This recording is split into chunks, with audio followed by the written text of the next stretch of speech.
Halo semuanya, kembali lagi bersama channel kita. Kali ini kita membahas tentang sejarah perkembangan Islam di Indonesia. Ada dua kaum, yaitu kaum modernis dan kaum tradisionalis.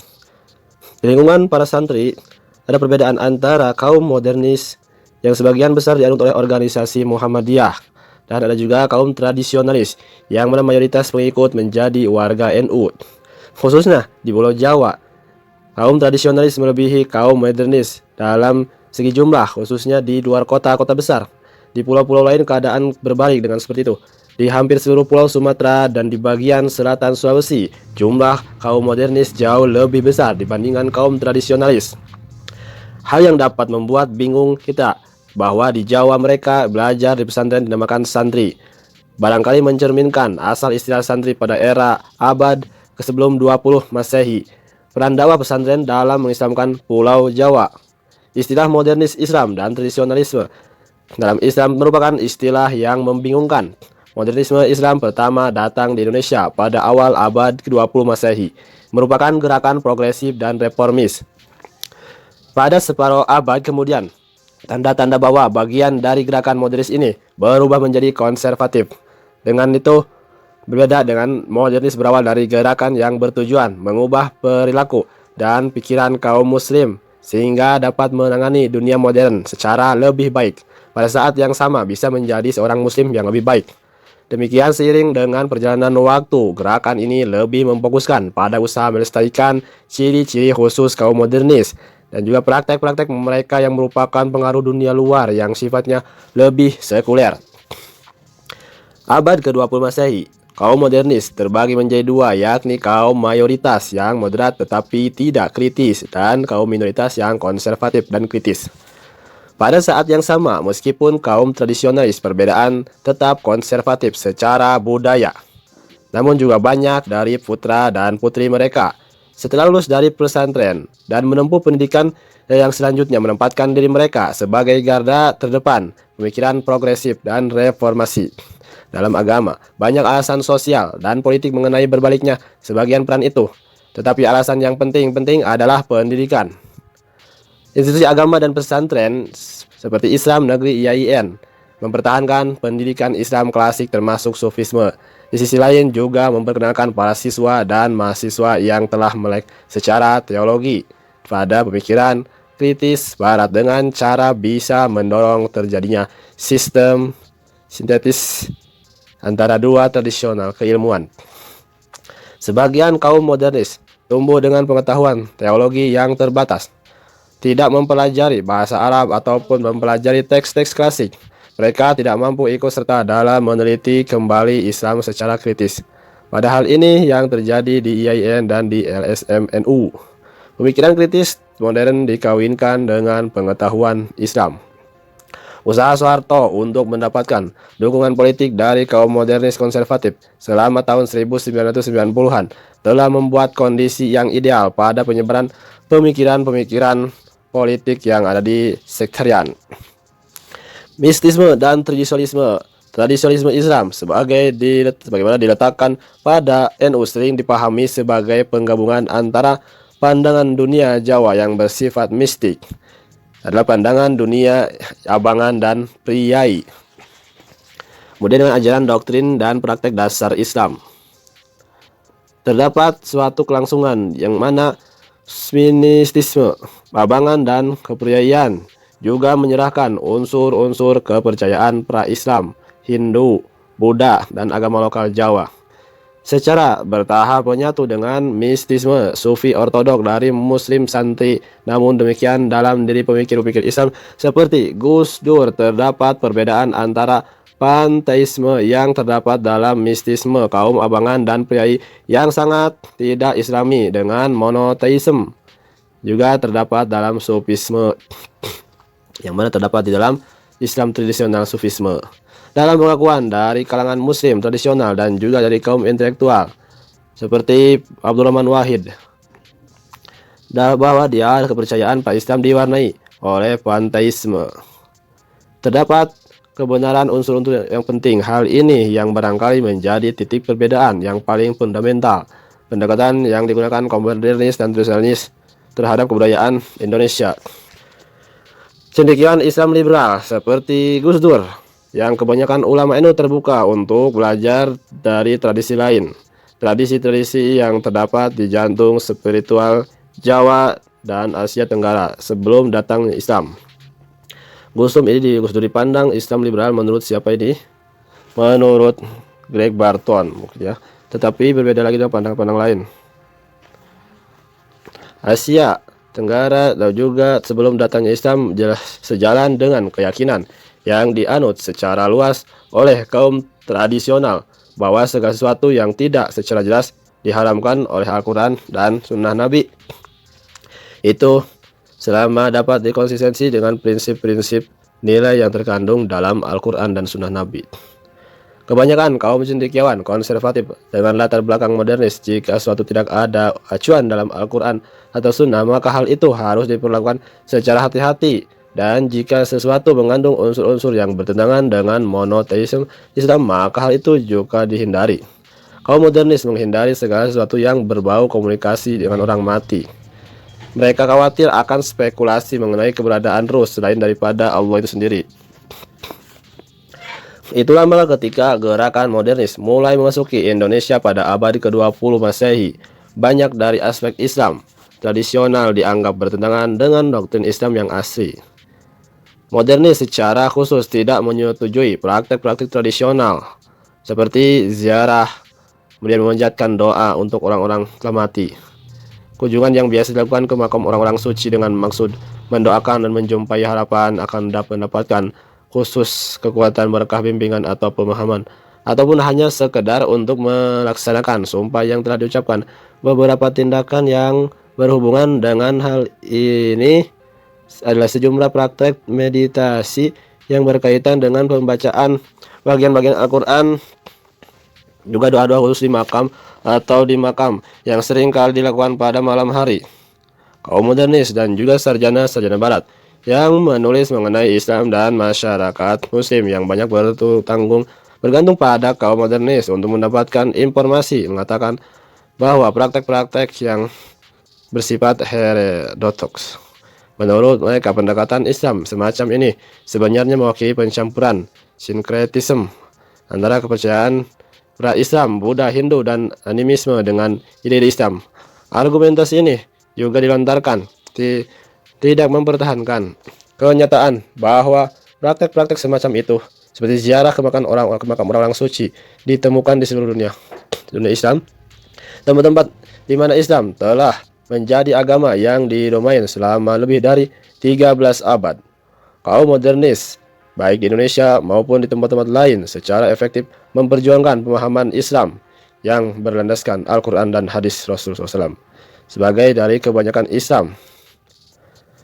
lawan dari Islam kebanyakan, yakni Islam yang cenderung mengandung mistisme sebagaimana dianut oleh para petani.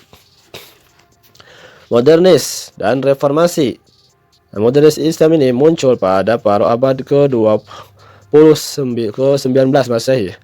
Kaum modernis Indonesia salah satunya pemikir reformasi yang paling penting dalam sejarah dunia, yaitu adalah sarjana Mesir yang bernama Muhammad Abduh pada awal abad ke-20, yang juga mengajar Universitas Al-Azhar Kairo, Mesir, di mana tempat Gus Dur belajar selama 2,5 tahun. Muhammad Abduh berargumentasi bahwa salah satu alasan utama kenapa masyarakat muslim dengan mudah ditaklukkan oleh kekuatan penjajah barat adalah karena adanya kemadegan pemikiran yang selama berabad-abad menghambat perkembangan masyarakat muslim. Tradisionalis terhadap teologi dan jurisprudensi di dunia Arab secara fundamental bertentangan dengan inovasi dan ide-ide baru, alih-alih mendorong munculnya pemikiran kreatif. Pendekatan tradisionalis secara itu menekankan pentingnya tunduk pada otoritas kolektif taklid kalangan kaum tradisional. Hal ini diwujudkan dalam bentuk kesetiaan salah satu dari 4 madhab. Demikian argumen Abduh merupakan antitesis dari pengembangan pemikiran modern. Kata Abduh, pintu ijtihad atau penafsiran pribadi untuk sekali lagi dibuka daripada bersikap taklid dengan hanya bergantung pemikiran yang sudah mapan dan sederhana. Maka ijtihad yang disertai dengan pendekatan yang baru dan kreatif terhadap pecahan masalah, dan penerimaan akan pendapat yang telah mapan secara sederhana tanpa keraguan haruslah menjadi dasar bagi pemikiran Islam modern. Dalam hal ini, mereka menekankan pentingnya rasionalis, secara lebih khusus, pentingnya mengambil pendekatan rasionalis terhadap penerapan ide penting dalam Islam. Wacana Muhammad Abduh mengenai taklid ijtihad, terutama berkenaan dengan pemikiran teologi dan jurisprudensi. Hal ini dilihat sebagai akar masalah yang mempunyai setiap cabang pencarian intelektual. Argumennya bahwa jika kaum muslimin mempelajari ilmu barat dan pemikiran barat sebagai suatu kesatuan dengan perhatian khusus pada ilmu pengetahuan, teknologi, dan kedokteran, maka masyarakat muslim akan maju dengan cepat. Mengabaikan wilayah-wilayah pemikiran modern semacam itu berarti mengambil risiko terjadinya kemandegan, melepaskan kesempatan untuk menghapus kemiskinan, keterbelakangan, dua hal secara umum diderita oleh sebagian besar Islam, masyarakat Islam dunia. Aku juga bersemangat mengajukan argumentasi yang menyokong adanya pendekatan yang lebih modern terhadap pendidikan. Pada suatu tingkat ini merupakan metode pendidikan modern. Inovasi-inovasi itu dianggap radikal, seperti penggunaan kursi meja tulis, papan tulis, sangat bertentangan dengan madrasah tradisional, sekolah-sekolah agama yang dikenal di seluruh dunia, seperti madrasah pada umumnya, yaitu sekolah pada siang hari atau juga pesantren. Di Hindia Belanda, di mana kekuasaan penjajah hampir tidak memperhatikan pendidikan pesantren madrasah tradisional yang penting bagi pendidikan bisa diperoleh oleh petani yang merupakan mayoritas negeri ini. Kaum lain saja bisa mengenyam pendidikan modern disebabkan karena Belanda, misalnya Inggris, India, tidak tertarik untuk membangun korps pegawai negeri yang besar dengan anggota orang-orang yang berpendidikan. Oleh karena itu, secara relatif Belanda hanya mendirikan sejumlah sekolah kecil saja. Pesan yang disampaikan oleh Abduh pendapat sambutan penuh semangat dan dengan segera mengambil bentuk suatu organisasi. Misalnya di Sumatera Barat ada pendahulu-pendahulu modernis Islam dibawa ke Jawa dengan cepat dapat diterima pada awal itu diterima di pusat perkotaan penting seperti Jakarta dan Surabaya. Sebagian besar bersifat sekuler dan kebarat-baratan. Karena itu, tempat-tempat itu merupakan. Akan tetapi pada awalnya ide-ide itu diterima di perkotaan seperti Jakarta dan Surabaya. Oleh karena itu tempat-tempat itu merupakan tempat bagi kaum aristokrat minor, yaitu priai, mendominasi kaum pekerja kantoran. Ide semacam itu juga tidak diterima di daerah-daerah pedalaman karena Islam tradisional cukup kuat. Para borjusi kecil, pedagang kecil itu mereka ide-ide modernis Islam mendapat tempat. Seperti di Yogyakarta, kota kecil di Jawa Tengah, modernisme Islam benar-benar menguat di tahun 1912. Kiai Haji Ahmad Dahlan mendirikan sebuah organisasi baru bernama Muhammadiyah. Berarti mereka yang menjadi pengikut Nabi Muhammad SAW. Secara umum, model Muhammadiyah ini modern dengan cepat, dengan populer. Banyak ulama dapat menerima ide-ide itu, melihat banyak manfaat yang dapat ditarik dari pemahaman dan juga ide-ide. Akan tetapi, sebagian popularitas penyebaran ide modernis Islam begitu cepat, pertumbuhan Muhammadiyah pada akhir mengancam banyak ulama tradisionalis. Mereka prihatin akan segera datangnya masa di mana pesantren tidak lagi mempunyai cukup daya tarik untuk generasi baru. Pendidikan masa depan mungkin akan didominasi sekolah-sekolah bergaya Muhammadiyah modern, madrasah-madrasah pada hakikatnya bersifat sekuler. Sebenarnya kaum modernis awal memiliki hubungan baik dengan banyak ulama tradisional, suatu hal yang mengherankan karena patut diingat bahwa mereka mempunyai latar belakang yang sama. Ahmad Dahlan ini seorang lulusan pesantren yang belajar di Mekah di bawah bimbingan sarjana Sumatera Barat, itu Syekh Ahmad Khotib Minangkabau. Mengajar Kiai Hasyim, juga mengajar Kiai Hasyim Asy'ari, Kiai Hasyim Bisri Sanusi, dan Kiai Wahab Hasbullah. Tradisionalisme dan pembagian sosiologi. Perbedaan-perbedaan awal antara modernisme dan tradisionalisme berpusat pada awal hal-hal berkaitan dengan doktrin yang praktek keagamaan, khususnya mengenai praktek-praktek oleh modernis. Jangka panjang, perbedaan utama mereka menjadi perbedaan yang bersifat sosiologis. Priai pekerja kantoran, kaum abangan, para pekerja kasar, pembantu, dan pekerja pabrik mendominasi di kota-kota. Islam santri merupakan suatu jarang ditemukan. Santri itu sendiri dianggap sebagai orang desa yang terbelakang, bukan kelas menengah. Modernisme Islam secara terus masuk pusat-pusat kota dan dengan demikian mempersembahkan ungkapan Islam santri yang lebih halus dan lebih dapat diterima. Karena alasan ini juga alasan-alasan lainnya, pesantren secara historis telah berkembang sebagai pedesaan. Seiring berjalannya waktu, kota-kota kecil dan desa-desa tempat pesantren-pesantren itu berada dalam arus peralihan urbanisasi, merupakan salah satu daerah yang berpendudukan paling padat dunia, dan selama abad ke-20 pertumbuhan kota-kota kecil, kota besar, desa-desa membuat tempat pemukiman penyatuan terus berkembang sehingga desa-desa seperti Tebu Ireng berada di luar batas kota menjadi kota itu sendiri. Banyak pesantren yang sebelumnya diasosiasikan dengan masyarakat pedesaan secara fisik telah menjadi bagian dari kompleks perkotaan yang lebih besar. Lingkungan budaya pesantren-pesantren, bahkan pusat-pusat perkotaan berukuran kecil menengah yang berada di sekelilingnya. Tetapi ciri pedesaan Gus Dur masih menjadi pelajar. Jombang merupakan sebuah pedalaman dari kota yang akan tumbuh meluas.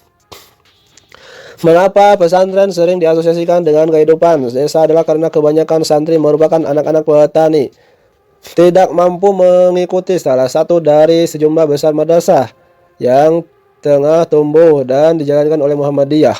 Memasuki salah satu dari sejumlah kota seperti Belanda, mendirikan masa selama penjajahan untuk kaum priai. Petani yang miskin tidak mempunyai uang untuk membiayai pendidikan anak-anaknya. Itulah jadi pesantren itu jadi alternatif. Jika ada bisa membayar biaya pendidikan dengan tunai, bisa membayar secara lain, misalnya barter dengan barang lain. Tidak mampu sama sekali, jika tidak bisa menyekolahkan anak, masih ada pesantren yang bersedia menerima siswa tanpa dipungut biaya apa-apa. Yang ada temui adalah sikap suka menolong, dan kebanyakan pesantren membiayai pendidikan kehidupan para santri tidak dibiayai oleh orang tua mereka. Bila keadaan mengizinkan, maka keluarga-keluarga yang sangat miskin ini akan memberi hasil-hasil pertanian kepada pesantren itu. Juga anggota lain dapat mungkin memberikan sumbangan pesantren, karena pesantren merupakan lembaga sosial penting. Karena memberikan sumbangan pada pesantren dianggap sebagai suatu tugas keagamaan. Bukannya tidak mempunyai sumber-sumber sendiri, banyak dari kiai yang menyelenggarakan pesantren, seperti juga banyak dari mereka yang berhubungan dengan pesantren. Biasanya usaha-usaha kecilan mereka mampu memanfaatkan jaringan hubungan dagang yang kompleks dan juga membentang seluruh Jawa, Surabaya hingga Jakarta apabila terdapat tanah yang cukup luas. Sebab pesantren dapat benar-benar mendirikan karena anggota-anggotanya para santri dapat menanam padi dan sayur-sayuran, tanaman-tanaman. Juga memelihara kambing, ayam, bebek, dan ternak lainnya. Pesantren besar dapat mengumpulkan kekayaan setelah berdiri beberapa tahun. Kekayaan itu tampak dimiliki sepenuhnya oleh keluarga kiai, namun dalam prakteknya sang kiai hanya justru menganggap dirinya hanya sebagai pengelola kekayaan itu. Ia akan menginvestasikannya bagi kepentingan komunitas pesantren. Beberapa orang kiai ternyata dapat mengelola kekayaan itu lebih baik daripada yang lain, seperti halnya sejumlah kiai lebih tidak mementingkan diri sendiri daripada orang lainnya. Kurang bisa mengelola kekayaan itu harus berjuang keras agar pesantrennya dapat berkembang sebaiknya. Mereka pandai berniaga, bisa menjadi sangat kaya. Bagi sejumlah kiai, kekayaan seperti itu seperti menjadi tujuan hidup mereka. Bahkan kiai-kiai lebih besar tidak mementingkan diri sendiri. Tidak terdapat keraguan bahwa penambahan kekayaan merupakan rahmat Tuhan. Hampir tidak ada kiai yang tidak memanfaatkan kesempatan untuk mengumpulkan kekayaan. Karena budaya hubungan patron klien merupakan dominan masyarakat Asia selama berabad-abad. Politik dan munculnya struktur politik nasional meningkat hubungan patron klien tingkat lokal dan tradisional terhadap politik nasional. Peran penting dalam menentukan pembagian sumber-sumber itu. Kekayaan telah diperoleh, maka pesantren-pesantren yang pada mulanya menempati pondok-pondok sederhana, kesempatan untuk menempati gedung-gedung bertingkat 3 dan 4, ruang-ruang kelas modern, masjid-masjid, kemudian kompleks belajar mempunyai perlengkapan. Meski demikian, sebuah pesantren selalu berkaitan dengan kehidupan desa. Baik pesantren terlalu dibangun luas dan kampus-kampus yang luas, siswa yang jumlahnya ribuan, ataupun pesantren-pesantren kecil dengan ratusan siswa di tempat-tempat sangat sederhana. Beberapa puluh pesantren terletak di kota besar seperti Bandung, Jakarta, Surabaya menjadi sifat kedesaan.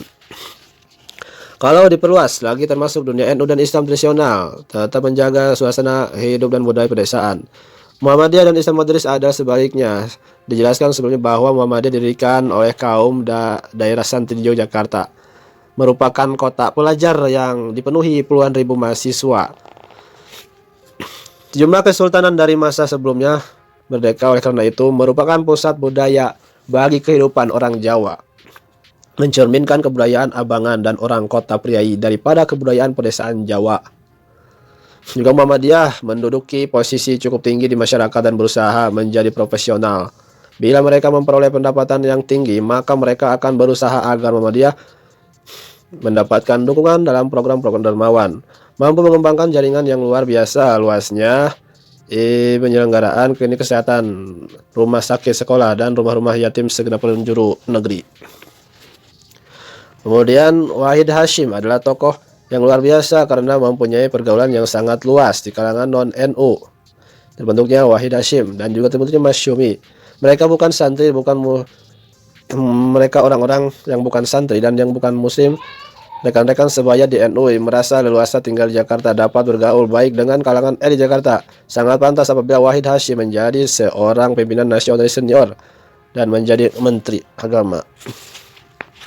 Sebelum NU meninggalnya Masyumi 1952, Wahid Hasyim memainkan peran penting dalam menjaga hubungan baik antara kaum modernis dan juga kaum tradisionalis. Seandainya lebih baik seperti Kiai Wahid Hasyim, maka identitas Islam lebih modern, diintegrasi sepenuhnya modernis ataupun tradisionalis muncul abad ke-20, berkembang lebih cepat. Kiai ini justru membuat perbedaan makin tajam, pertentangan politik yang semakin sengit. Beberapa dewasa setelah NU didirikan pada tahun 1926, modernis, hubungan antara kaum modernis dan kaum tradisionalis cukup baik. Tingkat pemimpinan nasional sebagaimana telah dilihat, NU didirikan bukan bersaing dengan kaum modernis, hanya tetapi melindungi sistem pesantren dan kebudayaan Islam secara tradisional, aspek-aspek sufistik tradisionalis yang dibuang oleh kaum modernis. Karena banyak para pemimpin Muhammadiyah periode awal didik di pesantren, maka tidak heran apabila terdapat berdekatan alami NU dan ulama-ulama Muhammadiyah. Ketika Jepang itu menduduki Hindia Belanda, mereka menganggap nasionalis santri orang-orang dapat bekerja sama dengan mereka menjalankan pemerintahan negeri ini. Kemudian Jepang ini merupakan didikan Belanda. Alasan Jepang, mereka mendapatkan didikan Belanda baik pendidikan gereja atau sekuler, mungkin bersimpati kepada Belanda orang-orang Eropa pada umumnya untuk mendapatkan rekan yang dapat dipercaya. Kaum santri mereka didirikan organisasi payung. Bagi seluruh kelompok organisasi payung ini dinamakan Masyumi dan menggantikan Majelis Islam ala Indonesia (MIAI). Organisasi didirikan pada tahun 1937, forum diskusi bersama kaum modernis tradisional yang diketuai oleh Wahid Hasyim. Pendudukan Jepang, kaum nasionalis NU dan Muhammadiyah selama pendudukan Jepang bekerja sama sedemikian baik sehingga mereka ingin mempertahankan hubungan baik dengan mengubah Masyumi menjadi suatu partai politik bagi orang-orang santri. Undang-Undang 1945 dan Pancasila. Jepang telah menyerah, pemerintah sekutu memberikan ruang kepada kaum nasionalis untuk bertindak sebelum Belanda kembali datang menjajah. Bergerak cepat, maka kaum nasionalis secara terburu-buru membuat rancangan Undang-Undang 1945. Dibuat secara terburu untuk persiapan kemerdekaan ini, Undang-Undang Dasar ringkas namun ketidakpastian di dalamnya memberikan kewenangan yang sangat seperti pihak eksekutif. Undang-Undang Dasar diumumkan 18 Agustus 1945. Setelah kaum nasionalis memproklamasikan kemerdekaan Indonesia, Kemudian dikeluarkan sebuah dekret yang mengubah sistem pemerintahan menjadi sistem parlementer. Setelah perjanjian gencatan senjata dengan Belanda, Undang-Undang Dasar baru disusun kembali untuk suatu pemerintahan federal. Disisipkan modern pemerintahan oleh pihak Belanda dalam rancangan undang-undang ini tidak disukai oleh kaum nasionalis. Tahun berikutnya, mereka mengambil kesempatan untuk mengganti Undang-Undang 1945, Undang-Undang Dasar Parlementer sementara, didasarkan pada Republik Kesatuan dan kedudukan presiden yang bersifat seremonial. Majelis Konstitusi yang terpilih dalam pemilihan umum akan dibentuk untuk merancang Undang-Undang Dasar, tetapi disebut konstituante baru dapat dibentuk setelah terselenggaranya pemilihan umum yang pertama di tahun 1955. Masalah pokok dibicarakan dalam konstitusi ini adalah kedudukan Islam dalam konstitusi dan negara Indonesia. Masyumi yang mungkin masih merupakan minoritas kecil sangat setuju apabila Indonesia menjadi negara Islam, sementara yang lain hanya bersiap menerima suatu negara yang mengakui Islam sebagai agama resmi. Menakutkan bagi kebanyakan mereka yang non-muslim, bagi kaum muslim abangan dan kaum musliman juga ya. Santri moderat merasa prihatin apabila negara diberi kekuasaan untuk mengatur masalah agama. Hal ini akan menimbulkan intervensi otoriter mengenai masalah-masalah yang berkaitan dengan hati nurani. Proklamasi kemerdekaan 1945, nasionalis moderat di bawah pimpinan Soekarno dan Hatta. Wahid Hasyim berargumentasi bahwa karena ini terdapat pluralisme masyarakat dan agama, maka tidaklah adil dan bijak memisahkan Islam dari agama-agama lain Indonesia. Membuat kecewa sekelompok kecil muslim dan kebanyakan berasal dari kaum modernis. Pendudukan Jepang setelah itu, Jepang akan segera berakhir bahwa kaum nasionalis harus mempersiapkan kemerdekaan. Perdebatan mengenai apa yang akan menjadi prinsip-prinsip pembimbing bagi negara menjadi lebih intensif. Tindakan konsultasi diadakan pemimpin-pemimpin nasional termasuk sejumlah pimpinan negara. Menurut Gus Dur, ayahnya Wahid Hasyim, orang memberikan sumbangan penting, namun tidak terdapat catatan tertulis mengenai proses konsultasi tersebut, sehingga sukar untuk mengetahui secara persis apa yang terjadi. Yang mengumumkan doktrin bagi negara yang baru ini dinamakan Pancasila, yang berarti 5 prinsip dalam Sanskerta. Dijadikan falsafat negara ini bersifat sekuler maupun sektarian. Kelima dasar Pancasila itu ketuhanan yang Maha Esa, kemanusiaan yang adil dan beradab, persatuan Indonesia, kerakyatan yang dipimpin oleh hikmah kebijaksanaan dalam permusyawaratan perwakilan, dan keadilan sosial bagi seluruh rakyat Indonesia. Solusi kompromistis tidak cukup memberikan pengakuan, khususnya bagi agama Islam. Setelah perundingan resmi selama ini berniat minggu-minggu bertanggung jawab untuk menyusun konstitusi bagi mereka yang merdeka ini sepakat untuk memasuki 7 kata tambahan pada sila pertama, berbunyi ketuhanan yang Maha Esa, kewajiban menjalankan syariat Islam bagi pemeluknya. Kemudian disepakati pula bahwa pernyataan ini kemudian dikenal sebagai Piagam Jakarta, merupakan konstitusi yang baru. Demikian antara akhir 1845. Kaum konstitusi berbunyi ketujuh kata tambahan disebut dibuang. Kaum santri konservatif menjadi marah kepada Soekarno dan selama 14 tahun. Kemudian mereka berjuang keras agar ketujuh kata tambahan dimasukkan ke dalam pembukaan Undang-Undang 1945. Banyak pihak NU juga sangat menyetujui pertahankan Piagam Jakarta. Wahid Hasyim percaya bahwa bertahan piagam tersebut membuka peluang bagi tumbuhnya sektarianisme dalam perpolitikan nasional. Mulai karir publiknya sendiri beberapa dasawarsa, kemudian dan berpendirian untuk menentang setiap usaha untuk mengaitkan agama dan negara, bahwa ia meneruskan perjuangan ayahnya. Cukup sekian. Assalamualaikum warahmatullahi wabarakatuh.